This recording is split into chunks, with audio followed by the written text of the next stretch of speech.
Hi guys, for today's video, ipapakita ko naman po sa inyo yung aking bagong trabaho. Actually, hindi na siya bago, dati pa to, pero ngayon ko lang sinimulan ulit. Ayan, nakita niyo yung bundle ng ukay-ukay na yan guys. Ako'y nagtitinda ng ukay sa harap ng aming bahay. Ayan. So, ito pa yung mga ibang bundle dito. Kaya para dun sa nagsabi na bakit daw lagi kong sinasabing busy ako, na wala naman akong ginagawa. May ginagawa po ako. Ayan. May ginagawa po ako araw-araw. Hindi ako nakatunganga lang. Ayan. So, dito sa harap ng aming bahay, naglagay lang ako ng bakal dyan, guys. So, dyan natin itatambak yung ating ukay-ukay. Ayan.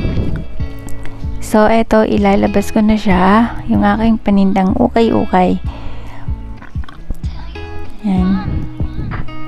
Matinding exercise to guys kasi ilalabas ko siya sa umaga at ililigpit ko siya sa hapon.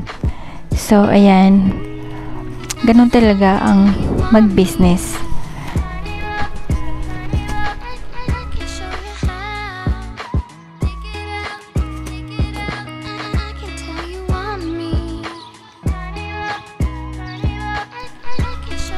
So ayan na siya. I-display na natin.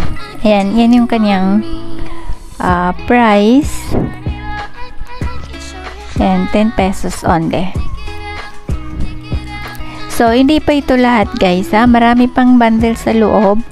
Kaya lang, hindi natin ilalabas lahat kasi sobrang tambak na siya. Maliit lang yung lalagyan. Ayan, nahihirapan yung mga tao maggalungkat pag sobrang tambak na yung iba ay next naman. So, ayan, magdi-display na tayo.